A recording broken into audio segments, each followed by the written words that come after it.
ধাত্রী মাতা ওই মৃত সন্তানকে কোলে নিয়ে কেঁদে কিছু লাভ আছে? তুমি ওকে শ্মশান ঘাটে দিয়েছো, তা না হলে আমার সমস্ত পূজা পাঠ বন্ধ হয়ে যাবে।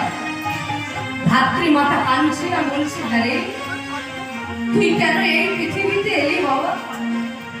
এই পৃথিবী ছেড়ে যদি চলে যাবি তাহলে কেন সচিমাকে কাঁদাতে এলি? ধাত্রী মাতা শ্মশান ঘাটে নিয়ে যাচ্ছে, শ্মশান ঘাটে শুয়ে রেখে বলছে, ওরে বলি আমি কেমন